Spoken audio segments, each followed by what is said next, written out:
Bismillahirrahmanirrahim. Assalamualaikum warahmatullahi wabarakatuh.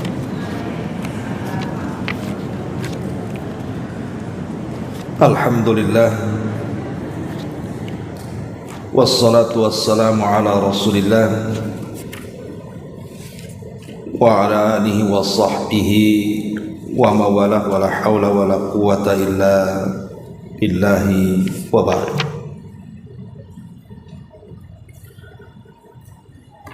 Alhamdulillah, segala puja dan puji hanya milik Allah subhanahu wa ta'ala.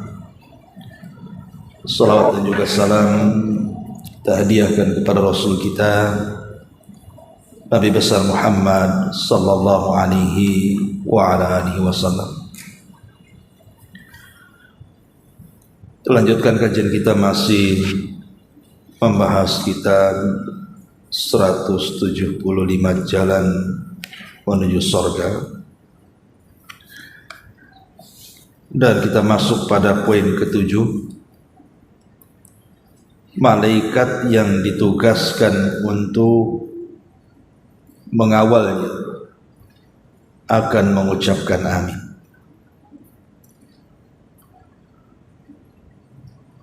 Di sini muallif pengarang membawakan satu dalil dari hadis Nabi sallallahu alaihi wasallam. Qala Rasulullah sallallahu alaihi wasallam, da'watul mar'il muslimi li akhihi bi dhahril ghaibi mustajabatun 'inda ra'sihi malakun muwakkalun. Kullama da'a li akhihi bi khairin qala al-malakul muwakkal bihi amin wa laka bimithli. Doa kebaikan seorang muslim untuk saudaranya seislam pada saat ketidakhadirannya adalah bentuk doa yang dikabulkan. Di atas kepalanya ada malaikat yang tugaskan untuk mengawalnya. Setiap kali dia berdoa kebaikan untuk saudaranya, maka malaikat itu akan mengucapkan amin, dan semoga kamu mendapatkan yang semisalnya. Kalimat bi dhahril ghaibi maksudnya di sini pada saat dia tidak tahu. Di antara perkataan yang paling mengena dalam menjelaskan hadis yang agung ini adalah, sesungguhnya ada seorang salaf yang berkata, dahulu ketika kami ingin agar doa kami terkabulkan, kami berdoa kebaikan untuk saudara-saudara kami pada saat mereka tidak tahu. Hal itu bisa dengan mengucapkan sebagai contoh, ya Allah, berikanlah rizki kepadaku dan kepada saudaraku si fulan, dan begitu seterusnya. Baik. Ma'asyiral muslimat yang dimuliakan Allah subhanahu wa ta'ala, pada minggu yang lalu kita sudah menjelaskan tentang keutamaan berdoa kepada saudara kita dengan doa ampunan. Ketika kita mendoakan kaum muslimin dan kaum mukminin, baik yang hidup atau yang mati, maka kita akan mendapatkan pahala sebanyak manusia yang kita doakan itu. Lah, pada bab yang ke-7 ini lebih umum lagi. Kalau kita mendoakan saudara kita bukan hanya sekedar dengan ampunan, tetapi apa saja yang merupakan kebaikan, maka kita akan mendapatkan apa yang kita doakan kepada saudara kita. Contoh umpamanya, kalau kita mendoakan tetangga kita, ya Allah, umpamanya dia mungkin kurang mampu, kita kasihan dan kita katakan, ya Allah, mudah-mudahan tetangga sebelah itu mendapatkan rizki dan dimudahkan rizkinya. Kasihan saya lihatnya, umpamanya. Maka malaikat akan datang dan akan mengatakan hal yang sama kepada kita, dan dia mengatakan walaka bimithli, engkau juga sama akan mendapatkan rizki dan dimudahkan rizkimu. Jadi setiap kita berdoa kepada orang lain tanpa sepengetahuan dia, dengan doa apa saja, maka kita akan mendapatkan yang sama yang kita doakan kepada orang lain. Makanya seorang syekh pernah ditanya, kalau seandainya Allah Subhanahu wa taala takdirkan di antara anak-anak kita mungkin kurang berbakti kepada orang tuanya, nakal dan begitu seterusnya, seperti anak di zaman sekarang, ya kan. Dan kita sudah memberikan nasihat kepada anak itu, tetapi juga Allah takdirkan anak itu belum dibukakan hidayah, masih juga nakal sama orang tuanya. Maka salah satu solusinya yang ditawarkan para ulama adalah, kalau kita mendoakan anak kita supaya sadar, tidak mau juga sadar, doakan anak orang lain yang nakal, suruh sadar. Namanya sama-sama tuh, anak kita nakal, anak tetangga juga nakal. Kita sudah berdoa, ya Allah mudah-mudahan anak saya ini dilembutkan hatinya, mau sholat, mau lembut ucapannya dan begitu seterusnya. Kok tidak sadar-sadar, Bu? Caranya apa? Doakan anak orang. Pamannya anak tetangga sama-sama juga nakal, ya Allah semoga anaknya si Anu itu diberikan hidayah, dilembutkan hatinya. Maka malaikat akan datang kepada kita dan mengatakan anakmu juga. Karena ini salah satu bentuk doa mustajab, supaya kita mendapatkan aminnya malaikat. Ingat Bu, yang mengatakan amin ini bukan sembarang makhluk. Yang mengatakan amin itu malaikat yang tidak pernah bermaksiat kepada Allah Subhanahu wa taala. La ya'sunallah ma amarahum wa yaf'aluna ma yu'mar. Makhluk yang tidak pernah bermaksiat sedikit pun. Apa yang Allah perintahkan dilaksanakan. Artinya malaikat itu makhluk suci, tidak pernah melaksanakan maksiat sedikit pun. Berarti kalau kita mendoakan kita, maka doanya mustajab. Doa malaikat itu mustajab. Jadi kalau kita mendoakan orang lain, ya Allah semoga orang itu dimudahkan hidupnya, maka malaikat akan datang kepada kita dan mengatakan amin, dan engkau juga sama. Kalimat amin malaikat dan kalimat dan engkau juga mendapatkan yang sama, ini keutamaan besar, karena doanya malaikat itu tidak sembarang doa. Dan yang berdoa juga makhluk yang mulia, pasti dikabulkan. Makanya caranya seperti itu. Pamannya orang sulit ekonomi, sebelahnya juga sama-sama sulit ekonomi. Kita sudah berdoa, ya Allah mudah-mudahan dilancarkan usaha saya, tapi tak dilancar-lancarkan juga, tetap aja kayak gitu. Maka doakanlah orang lain yang sama-sama sulit ekonominya. Ya Allah semoga yang sebelah itu dilancarkan ekonominya. Maka boleh jadi dengan cara mendoakan orang lain, malaikat datang kepada kita dan mengatakan amin, dan engkau juga sama. Ini kan Masya Allah Bu ya, ini solusi sebenarnya yang ditawarkan Nabi SAW kepada kita.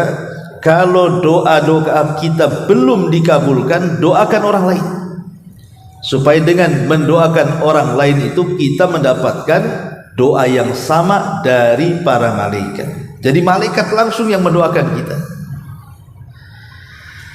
Taib. Kita ambil faedah dari hadis ini dulu, baru kita jelaskan lebih luas lagi. Yang pertama dalam hadis ini ada faedah yang kita bisa petik. Anna du'a bi dhahril ghaibi yadullu dilalatan wadihatan ala sidqil iman. Bahwa mendoakan saudara kita tanpa sepengetahuan dia itu petunjuk yang jelas tentang kejujuran iman kita.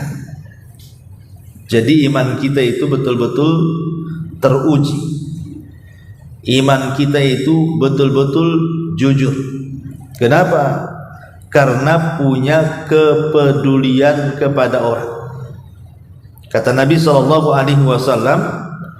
la yu'minu ahadukum hatta yuhibba li akhihi ma yuhibbu li nafsi. Kata Nabi SAW, tidak dikatakan beriman secara sempurna sampai dia bisa mencintai saudaranya seperti dia mencintai dirinya sendiri. Maka ketika kemudian kita mendoakan saudara kita, kemudian malaikat akan datang dan mengatakan amin, dan engkau juga mendapatkan yang sama, maka ini bentuk mengamalkan hadis ini. Tidak beriman dengan sempurna salah seorang di antara kalian sampai mencintai saudaranya sebagaimana dia mencintai dirinya sendiri. Jadi orang yang mendoakan orang lain itu menunjukkan bahwa memang dia punya kejujuran dalam iman. Yang kedua,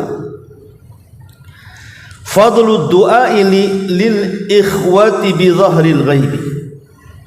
Di sini ada keutamaan besar ketika kita mendoakan kepada saudara kita tanpa sepengetahuan dia. Karena hakikatnya seorang muslim itu adalah man salimal muslimuna min lisanihi wa yadihi. Kan seorang muslim itu kalau orang muslim lain selamat dari lisannya. Itulah karakter seorang muslim. Jadi kalau saya belum selamat dari lisan ibu, Bu, berarti ibu ini keislamannya dipertanyakan. Kalau ada tetangga pindah perumahan gara-gara ibu, gara-gara lisan ibu gitu ya, berarti ibu ini pertanyakan keislamannya.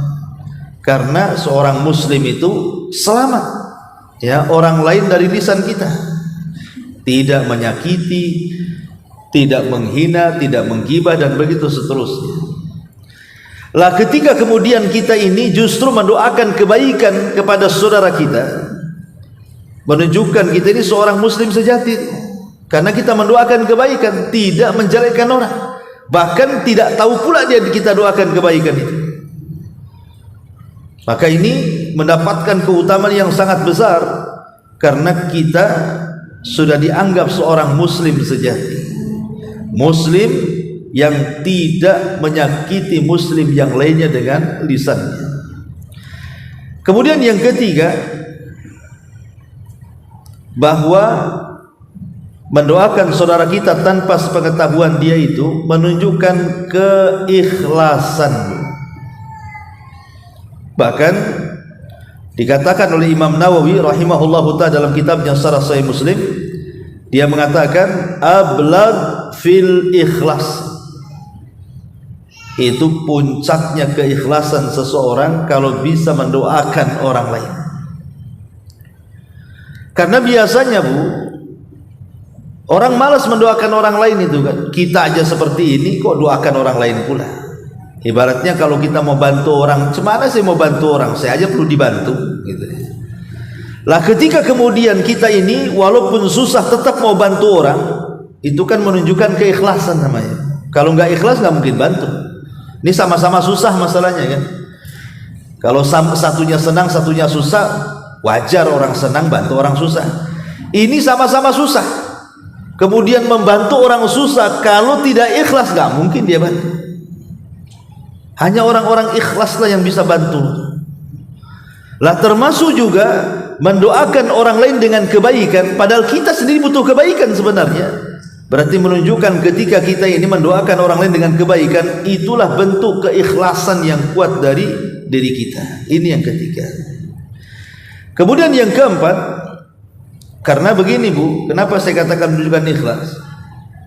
Ketika beramal dan saudara kita tahu, boleh jadi ini merangsang untuk ria kan, untuk ria, sum'ah. Kalau sampai kita beramal orang tahu, pasti terangsang kita ini ingin dapat pujian orang. Tapi kalau kita beramal orang itu tidak tahu, inilah bentuk keikhlasan. Ibu mendoakan tetangga nggak tahu mau riya dari mana. Di mana caranya riya? Dia nggak tahu. Orang riya itu kalau orang tahu. Sementara kita doakan dia tidak tahu dari mana rianya. Makanya saya katakan di sini ablagh minal ikhlas. Orang yang mendoakan orang lain itu lebih ikhlas tuh. Karena tidak mungkin riya, tidak mungkin sum'ah, tidak mungkin takabur dan begitu seterusnya. Kemudian yang keempat, min asbabil ijabati an yad'ual muslim li akhihil ghaib. Bahkan itu di antara sebab terbesar terkabulkan doa. Sebab terbesar terkabulkan doa. Makanya tadi saya sudah katakan di mukadimah kan, kalau ibu berdoa untuk diri ibu kok tidak dikabul-kabulkan. Ya Allah, kenapa suami saya seperti ini? Ya. Kasihlah hidayah, kasihlah petunjuk gitu ya. Tetap aja suaminya kayak gitu. Padahal ibu tiap malam tuh mendoakan suami suruh sadar gitu ya. Kalau seandainya kok suami juga tidak sadar-sadar bu, doakan suami orang. Gitu. Pokoknya ini ada tetangga ini suaminya mabok, ya Allah kasihan tetangga itu. Suaminya mabok, enggak kasihan istrinya tuh. Sadarkanlah dia supaya samawa gitu kan. Nanti malaikat datang. Mudah-mudahan suamimu juga sama. Kan gitu, kan enak tuh. Ya. Jadi ini termasuk ijabatud doa namanya, sebab terkabulkan doa. Kalau kita mendoakan diri kita kok tidak dikabul-kabulkan, doakan orang lain. Kalau kita mendoakan orang lain tuh bu, yang mendoakan kita malaikat masalahnya. Sebab kalau kita mendoakan orang lain, malaikat datang. Malaikat yang mengatakan amin dan engkau juga sama mendapatkan yang kau doakan. Jadi bukan kita yang berdoa, malaikat yang berdoa. Inilah makanya kenapa mendoakan saudara kita tanpa sepengetahuan itu mustajab. Di situ letaknya. Doakan aja orang-orang banyak tuh di luar itu. Karena apa yang kita doakan juga balik kepada kita masalahnya. Inilah kemudian yang keempat, min asbabil ijabah an yad'ual muslim li akhihil ghaib. Termasuk sebab dikabulkan doa adalah mendoakan seorang muslim tanpa sepengetahuan. Yang kelima, istihbabu an yad'ual muslim li nafsihi wa li akhihi bi khairid dunya wal akhirah. Sunnah hukumnya atau dianjurkan hukumnya, seorang muslim mendoakan untuk dirinya dan untuk saudaranya dengan kebaikan dunia dan akhirat. Dengan kebaikan dunia dan akhirat. Jadi bukan hanya akhirat saja, dunia juga. Karena ini bisa menghilangkan hasad. Bisa menghilangkan hasad. Ya. Jadi umpamanya ibu ini buka warung pecel atau warung rawon atau apalah makanan. Kemudian sebelah juga buka warung yang sama-sama sepi bu. Warung saya sepi, warung dia sepi, sebelahnya juga sepi. Ibu berdoa, ya Allah mudah-mudahan hari ini dapat rezeki. Kok ya enggak banyak juga yang beli, besoknya gitu lagi. Kalau ibu ingin laris warungnya bu, doakanlah warung sebelah.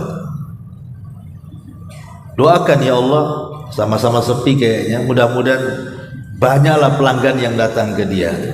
Nanti malaikat datang itu, amin dan engkau juga sama mendapatkan pelanggan yang banyak. Gitu bu ya. Ini enggak, kadang-kadang kalau sudah banyak saingan doanya beda tuh. Ya Allah kapanlah orang itu pergi? Masih sebelah aja gitu. Mudah-mudahan dia nggak laris ya. Kadang-kadang datang ke dukun ya, supaya dia tutup. Ini kan aneh gitu ya. Padahal ini kan kalau kita ini makin banyak saingan, kemudian kita doakan kebaikan, itu makin datang mendapatkan rezeki sebenarnya. Kalau paham rahasia mendoakan saudara kita dengan kebaikan. Cuman kadang hasadnya yang kuat kita lah, makanya banyak mendoakan keburukan kepada saudara kita. Hatta umpamanya seandainya lah umpamanya kita ini sulit, dia senang, doakan saja supaya dia terus senang.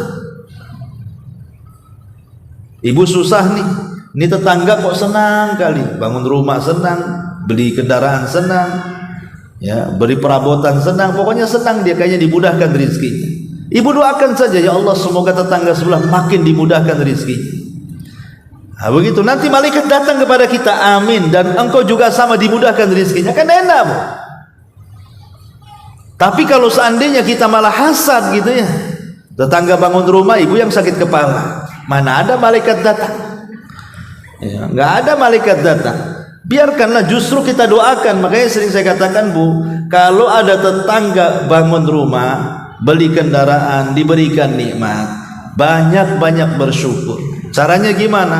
Alhamdulillah, ya Allah, engkau sudah memberikan rizki kepada tetanggaku dengan rizki yang baik. Semoga Allah memberikan rizki yang sama, yang jauh lebih baik. Itu maksudnya. Itu doanya harus seperti itu. Nanti malaikat datang mendoakan yang sama kepada kita. Jadi dari sini kita tahu bahwa ketika dianjurkan kita mendoakan saudara kita, dan juga mendoakan kita dan saudara kita dengan kebaikan dunia dan akhirat ini, karena dengan itu dijauhkan dari dengki, dari hasad, ya, dari iri, dan itu ibu akan mendapatkan ketenangan hati. Karena orang hasad itu selamanya tidak akan tenang hidupnya. Kemudian yang nomor 6, bayanu ba'di a'malil malaikati.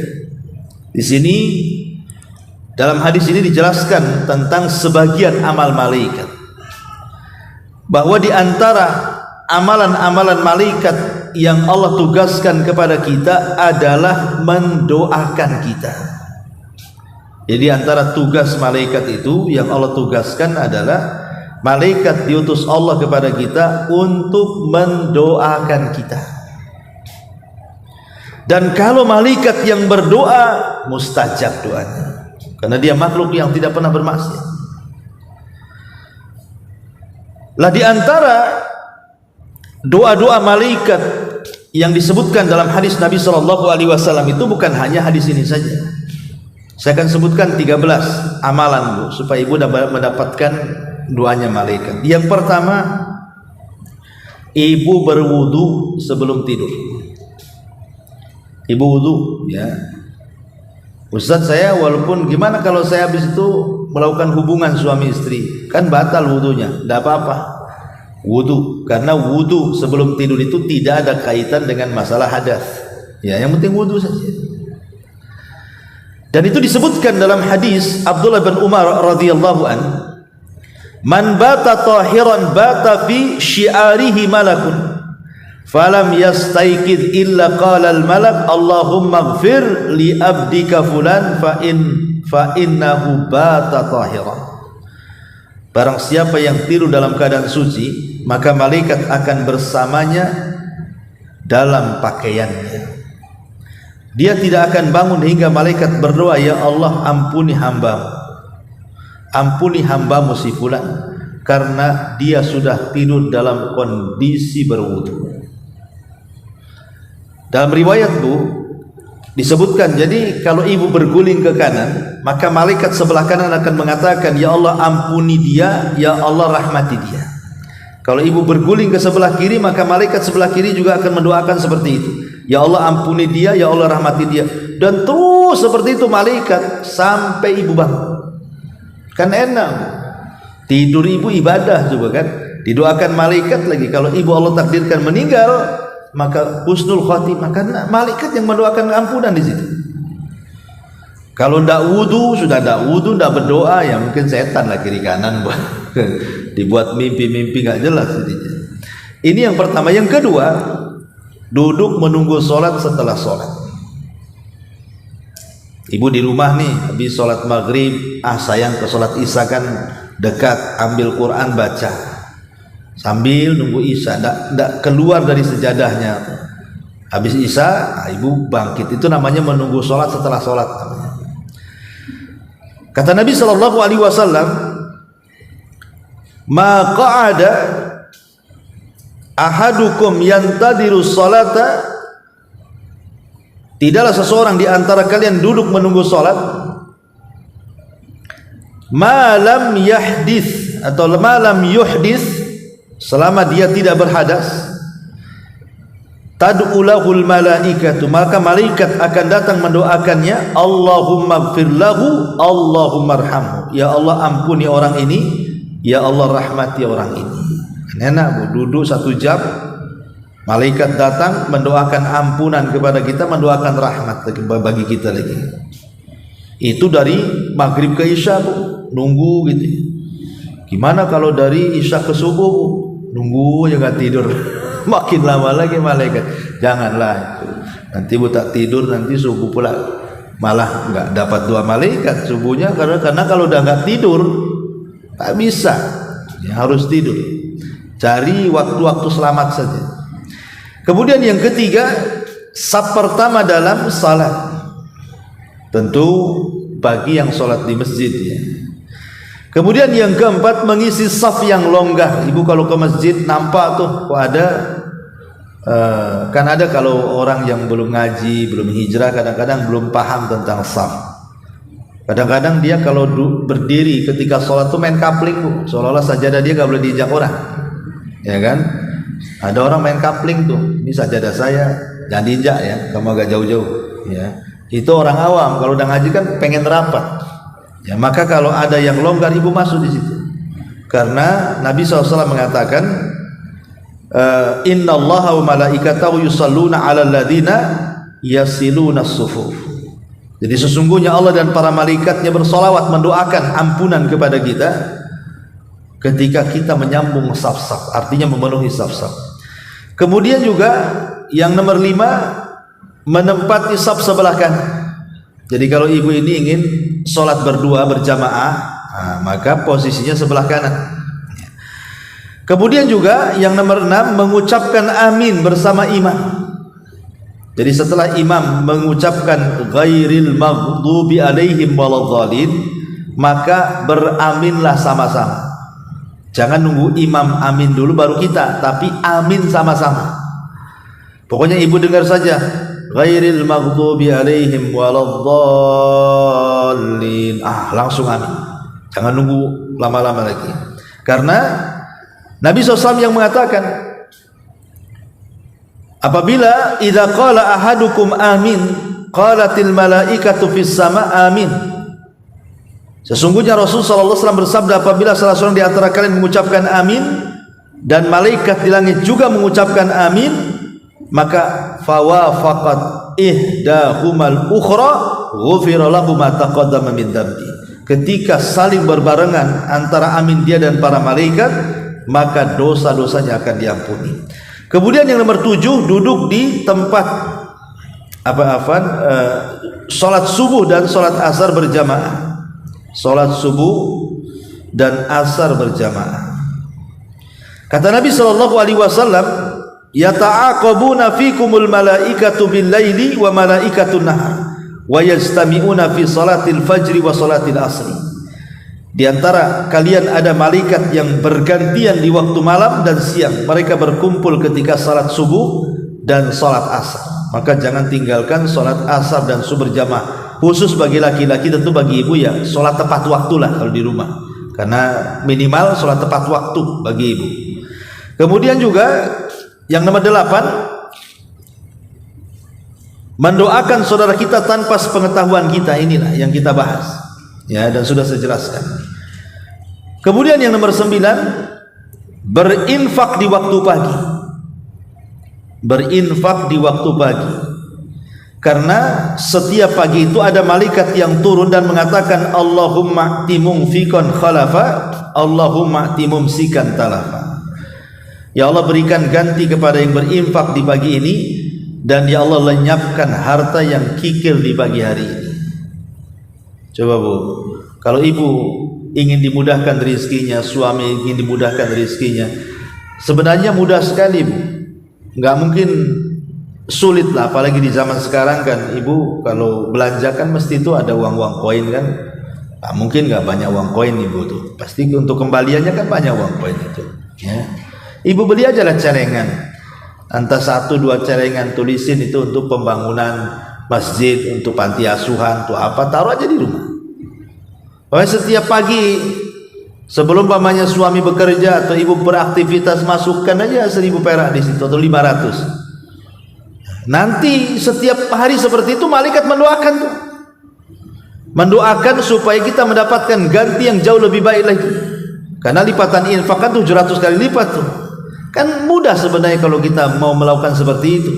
Nanti kalau sudah penuh 1 bulan, nanti kalau memang untuk pembangunan masjid ya serahkan ke masjid mana. Kalau untuk panti asuhan ya serahkan ke panti asuhan mana. Kan mudah itu, tiap pagi kita bisa berimbang.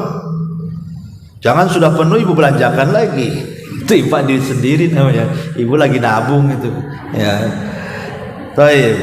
Kemudian juga makan sahur. Ya mungkin bagi yang mau puasa Senin, puasa Kamis atau puasa Daud, maka makan sahur itu berkah, didoakan malaikat. Kemudian juga yang nomor 11, membesuk orang sakit. Membesuk orang sakit ini luar biasa, karena ibu akan diikuti 70.000 malaikat. Bayangkan coba, ibu dari rumah kemudian datang ke rumah sakit mengunjungi orang sakit, atau mungkin orang sakitnya sudah di rumah. Lah dari ibu berjalan dari rumah ke orang sakit tubuh, 70.000 malaikat ngikutin ibu dari belakang. Kayak ibu diarak itu sama malaikat itu, bukan? Ibu saja kalau umpamanya diarak satu desa gitu ya, dipuji-puji, wow udah besar kepala tuh. Kayaknya orang nomor 1 di situ. Ini yang ngarak bukan orang, malaikatnya ngarak tuh. 70.000 tuh. Kalau nampak semua tuh seberapa banyaknya itu malaikat yang ngarak kita. Lah itulah orang yang mengunjungi orang sakit sampai dia pulang. Luar biasa. Kemudian juga yang nomor 12, mengajarkan kebaikan. Kata Nabi SAW, innal alim la yastaghfiru lahu man fis samawati wa man fil ard hatta al-khitan fil ma. Sesungguhnya orang-orang yang berilmu akan dimintakan ampun oleh para malaikat yang berada di langit dan di bumi, bahkan sampai ikan-ikan besar yang berada di dasar lautan. Artinya kita menyampaikan dakwah, walaupun hanya disuruh bertakwa, itu sudah cukup datang malaikat mendoakan kita, mengaminkan. Kalau kita di sini mendoakan ampunan yang sudah kita bahas sebelumnya pada saudara kita, maka malaikat akan mengaminkan setiap doa kebaikan kita. Intinya bahwa dalam hadis ini juga ada keutamaan amalan para malaikat, bahwa di antara tugas para malaikat itu adalah mengaminkan setiap doa kita dan ikut mendoakan kebaikan kepada kita. Kemudian yang nomor 7, al-hathu ala ihsanil mu'minin ba'dihim ila ba'di. Ada anjuran berbuat baik kepada orang-orang yang beriman, sebagian mereka dengan sebagian yang lainnya. Lah ketika kita mendoakan kebaikan tanpa saudara kita tahu kita doakan, maka itu bentuk ihsan kebaikan kita kepada orang. Dan ini bagian daripada hadis Nabi SAW, la tahqiranna minal ma'rufi syai'an. Jangan remehkan sekecil apapun kebaikan, walaupun hanya mendoakan kebaikan kepada saudara kita. Boleh jadi amalan yang ini Bu, bisa ibu gunakan untuk tawasul. Jadi kalau ibu lagi sulit, lagi ada masalah gitu ya, ibu bisa gunakan senjata ini untuk berdoa saat genting. Pamannya ibu mendoakan saudara kita, ya Allah mudah-mudahan orang itu sehat, mudah-mudahan orang itu baik ya. Orang itu tidak tahu ibu doakan, dan ibu juga sendirian, tidak ada orang tahu itu mau riya sama siapa, pasti ikhlas amalannya. Lah amalan yang ikhlas inilah bisa kita pakai saat kita ada masalah tuh. Pamannya ibu ada masalah dengan suami, masalah dengan anak, masalah dengan orang tua, masalah dengan tetangga, masalah apalah yang ibu kayaknya genting kali, sulit untuk keluar dari masalah itu. Ibu tinggal berdoa kepada Allah, ya Allah, ya saya bertawasul kepadamu, saya dulu mendoakan si Anu dengan kebaikan dan dia tidak tahu, dan saya ikhlas mendoakan dia. Kalau ini sebuah kebaikan dan ada pahala, ya Rabb, saya lagi sulit, tolong keluarkan dari kesulitan saya. Kan enak Bu ya. Karena tawasul itu harus dengan amal yang ikhlas. Kalau amal riya kan nggak ada pahalanya. Tapi kalau yang seperti tadi sudah jelas ikhlasnya tuh. Tapi ibu jangan ceritakan. Umpamanya nih ada orang sulit tuh. Ya Allah, semoga dimudahkan rezekinya. Betul-betul dimudahkan. Ibu datang. Gara-gara aku doakan kamu loh. Oh nih jadi ini. Nah, sekarang jatahku berapa? Lah dia bilang kapan kamu doakan? Dengar pun tidak kan gitu ya. Nah itu namanya mengklaim kayak gitu ya. Jadi itu khusus kita dengan Allah saja. Baik. Al-Khatib Al-Baghdadi rahimahullahu taala mengatakan di sini. Jadi Abu Hamdun, bahwa Abu Hamdun ada seorang ulama namanya Abu Hamdun. Kana lahu sahifatun fiha 300 nafsi min ashabi. Jadi ada seorang ulama namanya Abu Hamdun itu. Dia punya catatan, punya buku. Isinya 300 nafsi, 300 orang dari seluruh kawan-kawannya. Wa kana yad'u lahum kulla lailatin wa yusammihi. Kadang-kadang beliau kalau di malam hari habis sholat tahajud, maka beliau ambil buku itu, kemudian disebutkan satu-satu kawan yang 300 itu, kemudian didoakan kebaikan. Coba Bu, 300 orang didoakan kebaikan di malam hari, berarti ada 300 malaikat yang datang kepada ibu kan. Semoga kamu juga dapat seperti itu, kamu juga dapat seperti itu. Makin banyak kita doakan, makin banyak malaikat yang mendoakan kita. Luar biasa Bu ya. Ini seorang ulama salaf namanya Abu Hamdun. Itu setiap malam minimalnya 300 orang didoakan, disebutkan namanya satu-satu. Nah kalau ibu yang hadir di sini kan hafal namanya lah kan, itu dicatat kan, ada tuh daftar nama, minta aja lah. Nah, jadi setiap malam ibu sebut namanya, Ibu Anu ya, semoga rezekinya lancar. Ibu Anu semoga usahanya jaya. Ibu Anu, ah gitu kan enak tuh tiap malam ya. Suaminya denger apa itu ngitungin utang tuh. Ya maksudnya jangan dengar, itu kan urusan ibu dengan kawan, nggak perlu disebut-sebut ya. Jadi intinya sampai ulama salaf loh ya, ini kan sampai ulama mencontohkan 300 orang lagi loh didoakan, disebutkan namanya satu-satu setiap malam. Karena sekali lagi kalau satu orang saja kita doakan kebaikan, malaikat datang mengatakan amin dan engkau mendapatkan hal yang sama. Gimana kalau 300 orang? Kan makin banyak lagi malaikat yang mendoakan, berarti makin banyak lagi kita ini mendapatkan pahala dan kebaikan. Ah gitu Bu caranya ya. Jadi kalau anak kita nakal, contoh tadi ulama salaf kan gitu juga, anaknya nakal, maka dia doakan anak-anak orang yang nakal itu. Umpamanya 100 anak yang nakal kita doakan, berarti malaikat 100 datang kepada kita, anakmu juga akan mendapatkan hal yang sama dari kebaikan. Insya Allah lama-lama anak kita nggak nakal, insya Allah kita yakin bahwa ini adalah mustajab. Kemudian juga disebutkan Imam Ahmad ibn Hanbal rahimahullahu taala. Jadi Imam Ahmad itu dikenal oleh para ulama mendoakan gurunya Imam Syafi'i rahimahullahu taala itu selama 30 tahun. Jadi kata Imam Ahmad, ma bittu lailatan min 30 sanatan illa wa ana ad'u lisyafi'i wa astaghfirullah. Kata Imam Ahmad, tidaklah aku tidur di malam hari selama 30 tahun kecuali aku doakan kebaikan kepada Imam Syafi'i dan aku meminta kepada Allah agar diampuni dosa-dosanya. 30 tahun Imam Ahmad mendoakan gurunya Imam Syafi'i, karena tahu bahwa berdoa tanpa orang itu tahu kita doakan kebaikan mustajab bagi dia, mustajab bagi kita. Nah, kita nggak ada ruginya sebenarnya. Lihat bagaimana para ulama salaf seperti itu. Bahkan dijelaskan juga dalam sebuah hadis dari Ummu Darda radhiyallahu anha, annaha qalat li Safwan. Jadi satu hari Ummu Darda radhiyallahu anha berkata kepada Safwan, aturidul hajj al-am, apakah engkau akan berangkat haji tahun ini? Maka kata Safwan, Fakultu na'am ya.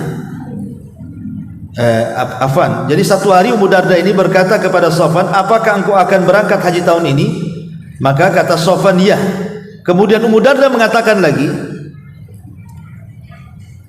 kalau begitu doakan kebaikan untuk kami. Fad'ullaha lana bi khairin. Bisa enggak wahai Sofwan, selama kau safar menuju haji, kemudian sampai di Mekah, doakan kamilah kebaikan. Di sana kan ada waktu-waktu mustajab, ada tempat-tempat mustajab. Ya, samalah kalau ibu ada tetangga mau umroh, nah, ibu nitip doa kan, tolong ya nanti kalau sampai di sana sebut nama saya 3 kali gitu, doakan saya dengan kebaikan, mudah-mudahan saya bisa nyusul gitu ya. Kan ada, kita biasa ngomong begitu. Lah Ummu Darda itu ngomong begitu sama Sofwan. Fad'ullah lana bi khairin. Tolong ya, sesampainya kau di sana, doakanlah kami di sini dengan kebaikan. Kemudian kata Ummu Darda, karena aku mendengar Rasul bersabda, da'watul mar'il muslim li akhihi bi dhahril ghaibi mustajabatun inda ra'sihi malakul muwakkal kullama da'a li akhihi bi khairin qala al malakul muwakkal bihi amin walaka bimithli. Karena aku mendengar Rasul bersabda, kata Ummu Darda, doa seorang muslim untuk saudaranya tanpa sepengetahuan dia adalah mustajab. Di dekat kepalanya ada seorang malaikat yang ditugasi untuk mengamini setiap dia berdoa kebaikan untuk saudaranya, maka malaikat berkata amin, engkau pun akan mendapatkan hal yang serupa. Jadi ini juga memperkuat riwayat yang pertama tentang pentingnya kita mendoakan saudara kita sesama muslim. Wallahu alam bishawab. Kemudian yang terakhir fadilahnya di sini adalah fadilah di sini tentang keutamaan kalimat amin. Ya, keutamaan kalimat amin. Apa sih ibu kalau ngomong amin? Ya, amin itu artinya jangan dibawa ke pemilu, ya. Ini bukan cerita ini ya, pemilu ya. Amin amin, bukan amin yang sono maksudnya. Amin di sini kalimat amin. Ya, ibu, ghairil maghdubi alaihim waladhdallin amin. Itu maksudnya ya, kalimat amin di sini. Amin itu apa maknanya? Amin itu artinya Allahumma istajib lana. Ya Allah, kabulkanlah setiap permohonan kami. Itulah makna amin.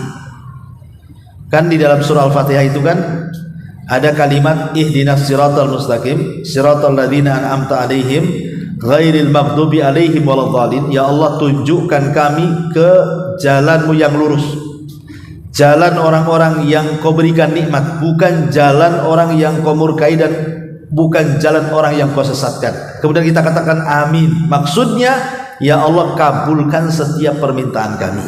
Jadi makna amin itu artinya kabulkan setiap permintaan kami. Dan amin ini adalah khususan umat Islam. Kalimat amin ini khususan umat Islam. Karena Nabi SAW mengatakan utitu amin fi shalah, aku diberikan amin dalam shalat. Wa inda doa, dan aku diberikan amin dalam doa. Lam yu'ta ahadun qabli, tidak ada satupun nabi yang diberikan amin sebelumku. Tidak ada seorang nabi, seorang rasul yang diberikan amin oleh Allah sebelumku kecuali Nabi Musa dan Harun. Musa mendoakan, Harun yang mengaminkan. Kemudian kata Nabi SAW, tatimud doa bi amin, maka tutuplah doa-doa kalian dengan amin. Fa innallaha yastajibu lakum, karena perkataan amin adalah salah satu pengkabul doa-doa kita. Ya, jadi kalau ibu berdoa maka jangan lupakan amin. Pamannya ibu doa nih habis sholat sunnah atau di tengah malam, ya Allah, mudah-mudahan dilancarkan usaha besok. Ya Allah, mudah-mudahan suami saya disadarkan. Ya Allah, mudah-mudahan anak saya disolehkan. Maka ibu katakan amin. Dah, jadi jangan lupa di ujung doa itu ibu katakan amin gitu ya. Nah di belakang nyaut juga amin. Ah berarti suami dengar nih. Enggak gitu. Alhamdulillah makin banyak yang mengaminkan ya makin bagus. Tapi artinya amin ini jangan ditinggal ketika doa, karena ini salah satu penyebab mustajab doa. Ya. Amin itu tidak mesti orang lain berdoa kita aminkan. Kita yang berdoa kita aminkan gak masalah, karena amin itu artinya kita minta dikabulkan doanya. Dan kalimat amin ini kekhususan yang diberikan Allah kepada Rasul dan tidak diberikan kepada nabi-nabi sebelum nabi kecuali Musa dan Harun. Kemudian yang kedua, amin ini adalah kalimat yang paling tidak disukai orang Yahudi. Jadi kalau kita mengatakan amin, itu orang Yahudi itu jengkelnya luar biasa. Karena itu disebutkan dalam hadis. Kata Nabi SAW, ma hasadatkum Yahud ala syai'in ma hasadatkum ala salam wa ta'min. Tidaklah orang-orang Yahudi itu hasad kuat kepada kalian kecuali dalam ucapan salam dan amin. Ketika mengucapkan amin, maka sakit hati Yahudi, karena mereka tidak pernah hasad kecuali di dua kalimat ini dalam Islam. Orang Yahudi tidak suka kalau kita menyebarkan salam, orang Yahudi tidak suka kalau kita mengucapkan amin. Ya. Kemudian juga amin di sini adalah, amin sendiri adalah majlabatul mahabbatillahi azza wajalla. Kalimat kalau ibu mengucapkan amin itu hakikatnya ibu sedang meraih kecintaan Allah. Dan itu disebutkan dalam hadis Nabi SAW, idza qala al-imam, apabila imam mengatakan ghairil maghdubi alaihim waladhdallin, maka Rasul mengatakan faqulu amin yuhibbukumullah, kata Rasul. Jadi apabila seorang imam mengucapkan ghairil maghdubi alaihim waladhdallin, maka ucapkanlah amin. Kalau kalian mengucapkan amin, kata Rasul, Allah akan mencintai kalian. Dari sini menunjukkan bahwa kalimat amin adalah kalimat yang disukai Allah Subhanahu wa ta'ala, dan dengan sebab itu maka kita akan mendapatkan kecintaan. Dan ingat bahwa dalam hadis yang kita baca ini, kita akan mendapatkan aminnya malaikat. Kita akan mendapatkan aminnya malaikat. Karena hadisnya kalau kita mendoakan orang lain dan dia tidak tahu, malaikat datang mengatakan amin, berarti kita mendapatkan aminnya malaikat.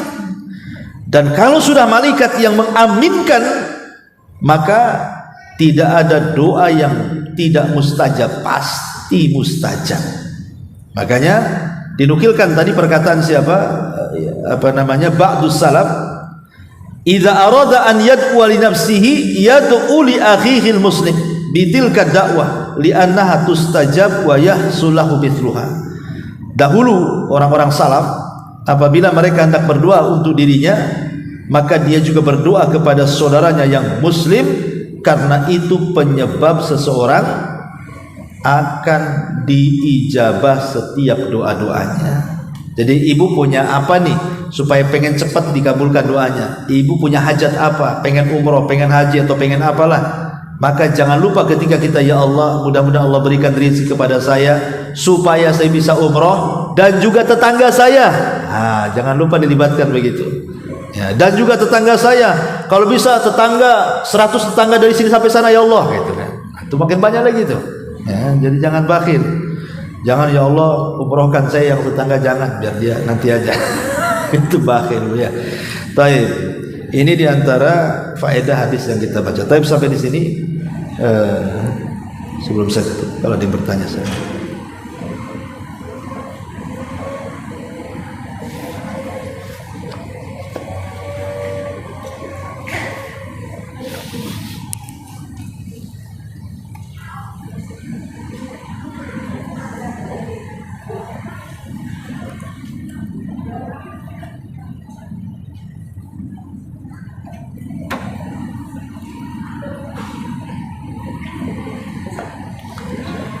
Nggak ada, alhamdulillah nggak ada.